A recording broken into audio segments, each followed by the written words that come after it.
नमस्कार। मैं doctor JP Dubey. NHM का जो फॉर्म है उस पर बहुत सारा आपकी इंक्वायरी आ रही थी कि उसको भरना कैसे है। तो प्रत्येक डिस्ट्रिक्ट में जितनी वैकेंसी है एनएचएम की वो सीएमओ ऑफिस से और प्रेस विज्ञप्ति से ही आपको पता चलेगा। उसके लिए डेट बता दिया गया था। और अगर आप अपने ज़िला में जाएंगे सीएमओ ऑफिस में तो अगर वैकेंसी होगी तो आपको वहाँ पे पता चल जाएगा। फिर भी एक जिला का एग्जाम्पल लेकर के फॉर्म क्या है कैसे भरना है उसको मैं आपको बता रहा हूँ। तो ये कार्यालय मुख्य चिकित्सा अधिकारी सीएमओ प्रयागराज से विज्ञप्ति निकली है। तो विज्ञप्ति में देखिए ये दिनांक क्या लिखा है, 9/11/24। 9/11/24 याद रखिएगा, 9/11/24 को ये प्रकाशित हुआ है अखबार में। और इसका जो राष्ट्रीय स्वास्थ्य मिशन के अंतर्गत डीबीपी और साक्षात्कार के माध्यम से नियुक्ति हेतु विज्ञप्ति, ये विज्ञप्ति का दिन हो गया, किस दिन विज्ञप्ति निकली है, ये डेट याद रखिएगा। मिशन निदेशक राष्ट्रीय स्वास्थ्य मिशन उत्तर प्रदेश लखनऊ द्वारा प्रेषित पत्र संख्या, जिसके बारे में चर्चा हो रही थी, पत्र संख्या 669 SPMU NHM HR आयुष 2024-25 4933 दिनांक 18/10/24 के क्रम में जो लेटर आया था के क्रम में राष्ट्रीय स्वास्थ्य मिशन उत्तर प्रदेश के अंतर्गत जो कार्यक्रम चलने वाले हैं, मुख्यतः 3 कार्यक्रम हैं, उन कार्यक्रमों के अंतर्गत दस्तावेज प्रक्रिया, डॉक्यूमेंट वेरिफिकेशन और साक्षात्कार के माध्यम से संविदा के रिक्त पदों पर आयुष चिकित्सकों की भर्ती हेतु जो दिशा निर्देश प्राप्त हुए हैं उस दिशा निर्देश के अंतर्गत दिनांक आवेदन हेतु दिनांक 25/11/24 को साय 5 बजे तक, यानी 25/11/2024 तक ये फॉर्म आपका सीएमओ ऑफिस में पहुंच जाना चाहिए। कैसे जाएगा? पंजीकृत डाक द्वारा स्वीकार किए जाएंगे। कहीं कहीं पे लिखा था कि आप हाथों भी जमा कर सकते हैं। चूंकि एक शुचिता बनी रहे इसीलिए क्या आदेश आया है कि पंजीकृत रजिस्टर्ड पोस्ट के द्वारा भेजे जाएंगे और 25 तारीख के बाद 5:30 के बाद यदि कोई आवेदन आता है तो उसको स्वीकार नहीं किया जाएगा। ठीक, तो ये हो गया आपका आवेदन के बारे में विज्ञप्ति। अब इस विज्ञप्ति में क्या दिया हुआ ये देख लीजिए। तो जो दिया हुआ है उसमें ये है, पहले देखिए कि main stream Ayush, main stream Ayush जो है, हम आयुष में केवल मैं आयुर्वेद को लेकर चलूँगा। मेन स्ट्रीम जो आयुष है आपका, उसमें देखिए आयुष मेडिकल ऑफिसर की वैकेंसी है।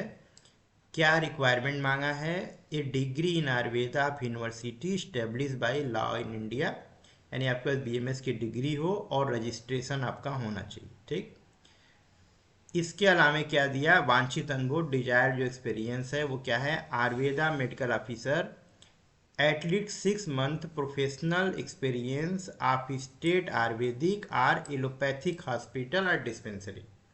ठीक, तो ये दिया हुआ है। अब इसमें सरकारी नहीं लिखा हुआ है, लेकिन देखिए अब कुछ लोग कमेंट कर रहे थे कि सरकारी मांग रहे हैं, लेकिन आयुष का या आयुर्वेद का कोई भी व्यक्ति इंटर्नशिप के अतिरिक्त जिला अस्पतालों में, सीएससी में या डिस्ट्रिक्ट हॉस्पिटल में कभी कोई कार्य नहीं करता है। तो ऐसे में सरकारी एक्सपीरियंस क्या आएगा? या तो आप 6 मंथ का वो मानिए, लेकिन वो माना नहीं जाएगा क्योंकि वो आपको एज ए रजिस्ट्रेशन के लिए इंटर्नशिप के अंतर्गत वो इंक्लूड होता है। तो कहने का मतलब ये है कि कम से कम 6 महीने का आपको एक्सपीरियंस होना चाहिए। ठीक, अब देखिए वैकेंसी क्या है इसमें।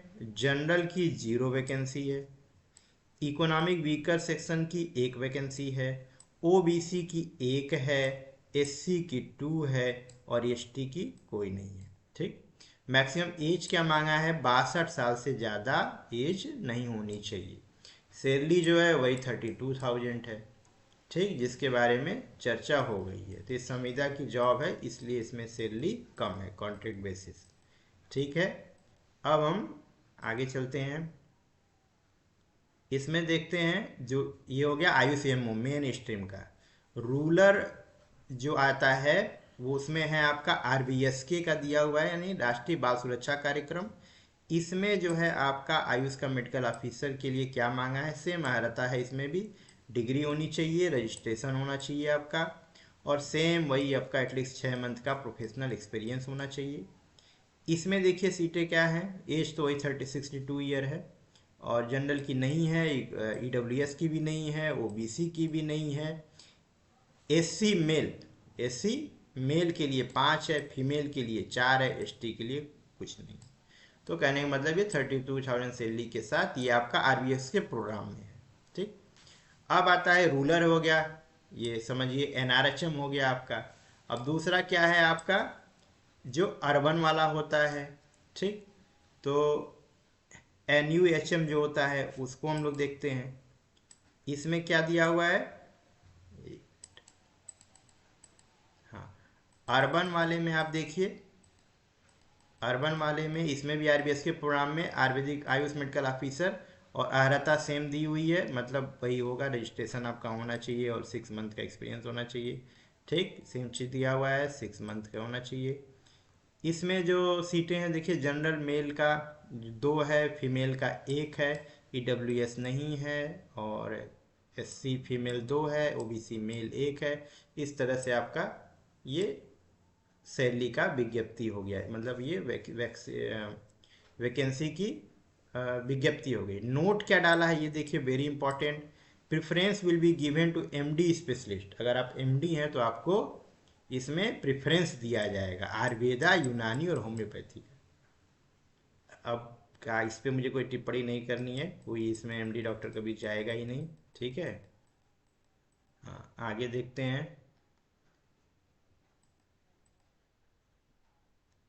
आगे आवेदन का निर्देश देखिए। प्राप्त आवेदनों की जो छटनी होगी, मैंने जो कुछ भी आएगा, अच्छा इसको हम बाद में पढ़ते हैं, हम सबसे पहले देख लेते हैं कि फॉर्म कैसे भरना है। फॉर्म के लिए ये प्रारूप आपको मिलेगा। इस प्रारूप में क्या दिया हुआ है देखिए, सबसे पहले for the post of Ayush medical officer NHM Prayagraj UP. तो जिस जिले का है उस जिले का नाम लिख के आपको बनाना होगा, या तो उपलब्ध होगा तो वहाँ से ले लीजिएगा सीएमओ ऑफिस से, नहीं तो ये फॉर्मेट आपको बनवाना है, टाइपिस्ट से बनवा लेंगे।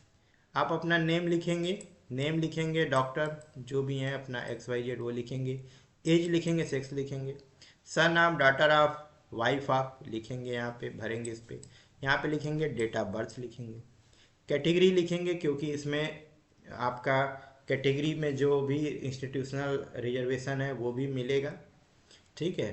संवैधानिक है वो सारा लाभ मिल सकता है, तो कैटेगरी भी इसमें भरेंगे। ठीक, कास्ट भरेंगे, अपना आधार नंबर भरेंगे सॉरी, मोबाइल नंबर भरेंगे, ईमेल आईडी देंगे अपनी, और मेलिंग एड्रेस देंगे, जो आपका परमानेंट और टेम्पोररी जो भी है मेलिंग एड्रेस, जिससे आपको मेल किया जा सके और आपको सूचना दी जा सके।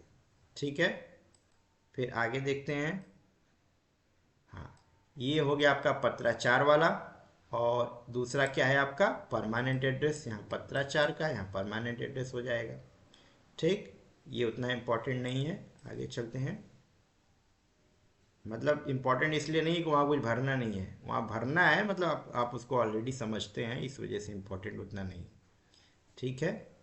अब हम आगे देखते हैं जो आपको बताना है। हाँ, एकेडमिक क्वालिफिकेशन आपकी क्या होगी, उसको कैसे आप मेंशन करेंगे।